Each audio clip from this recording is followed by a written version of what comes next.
Good morning, student. Let me show you syllabus first. I shared earlier also. Let me tell you at what point we reached. Here you can see we have a two parts, part A and part B. In part A, right now I am doing unit 3, that is information and communication technology skill 2. After that, entrepreneur skills and the green skills will be there. Today, my plan is to cover all these units and try to finish this complete part A. After that, we will start part B. Clear? As I told you earlier also, it is of only 10 marks. So, we need not to go in detail. Only we have to check the topics with the little knowledge. Now, let me take you to my content. Let me close this now. First topic is popular office suites. We have a different popular office suites like G-Suite, Office 365, LibreOffice, Apache OpenOffice, WPS Office, Polaris Office and the new Office. In your book, we will cover two offices, that is Office 365 and Apache OpenOffice.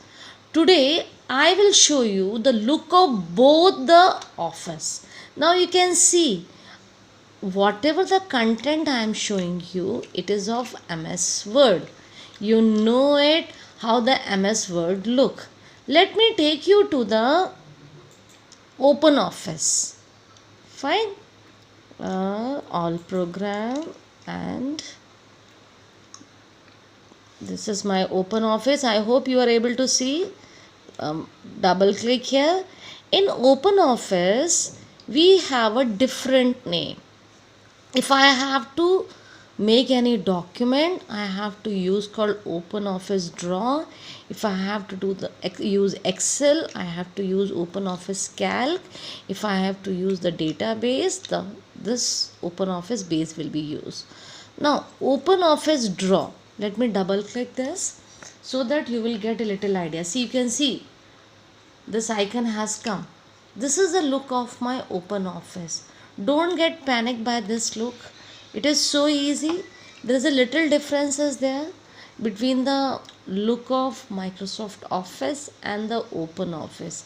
But the menu is same. If you remember, file, edit, view, insert, format, everything. And we have the icon here and same. Most of the things is same. Only little bit look is different. Rest of the thing is same. Right? So I will keep on showing the difference between the look of Microsoft Office software and the OpenOffice software. Today I have shown you MS Word. Fine. Clear? Now I will start the entrepreneur skill. What is the entrepreneur skill? This is the quality which is used for strengthening the skill and knowledge of budding and existing entrepreneurs by handling them during their entrepreneurial journey. Means if you want to start any business, for that you are supposed to develop certain skills, and while developing your business, that time also you have to learn certain skills. Those skills we are talking about. What is the objective of entrepreneurs development? This is we have done in class 9th also. That is helping aspiring entrepreneurs. You need not to do all. You have to simply do it in a very simple way. Developing the motivational needs of entrepreneurs, training entrepreneurs. This is the objective of entrepreneur development. Now, what are the phases of entrepreneur development? There is no need for explanation. Only you have to see the headlines, that is stimulatory phases, support phases, sustain phases. Stimulatory phases, this phase involves generating interest and awareness among the potential entrepreneurs. And support phases, this phase is all about supporting the new ventures in different establishment. Now, what are the initiative for the entrepreneurship development? Ministry of Skill Development, Make in India, Startup India, and the Atal Innovative Mission. We have a uh, uh, we have a Atal lab in our school also. You know it. This is the one plan which is started by this entrepreneurship development only. Now the types of entrepreneurships, we have a different type of entrepreneurship like agriculture, social, and the women entrepreneurship. In the entrepreneurship, we have different functions also, that is organization building and management, risk taking, innovation. Now, what are the advantages and disadvantages of entrepreneurship? The advantage is control, excitement, flexibility, freedom, and the rational salary. Means whenever you are working or you're talking about the entrepreneurship, you must first of all control all the activities of whatever the work you're doing. And if you're doing some work, you should do it nicely with joy, so that you can handle all the problem it will come in your way. Flexibility, give the flexible hours to work.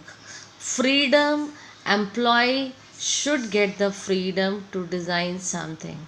Now, what is the disadvantage? Administration, competition, loneliness, no regular salary, work schedule. Administration means administration will be highly burdened by doing all these things. Competition, nowadays many companies being open, you have to handle with the competition also. If you are on the top, you will be lonely also, you have to face that loneliness also. No regular salary sometime. If you are fail in your business, you don't have a sufficient money to give salary to your employees. Work schedules. Now, managerial function, planning. Now we are talking about managerial functions. What is that? Planning, organizing, directing, and staffing, leadership, communications, supervision, motivation. Commercial function, production and operations, finance and accounting, marketing. So these all are the things come under entrepreneur skill. Again, I am repeating, you need not to go into the detail. Simply you have to see the headings only. Now, green skill. This is the last unit of this part. Green skill. This particular section you have covered in your science also, as well as in SST also. In this unit, we talk about e-waste management, that is green transportation, renewable energy, green construction, and water management. Again, I want to tell you here, we have covered in class 9th also.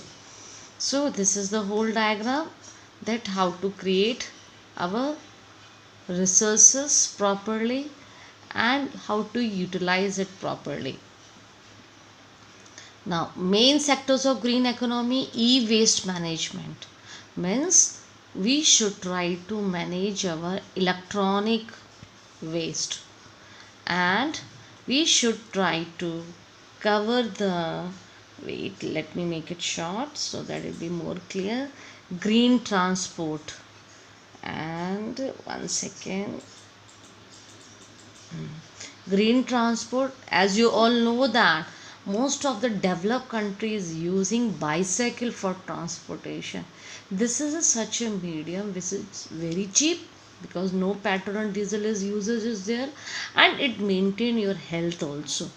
Renewable energy. Renewable energy, you know it. What is that energy? Which can be used every day. That is sunlight, wind tide. There nowadays many developed countries are switching over to this renewable energy, green constructions. So whatever the construction we should do, we should use the green thing means something which is useful for our environment, which should be useful for us, which will not be unhealthy for any organism.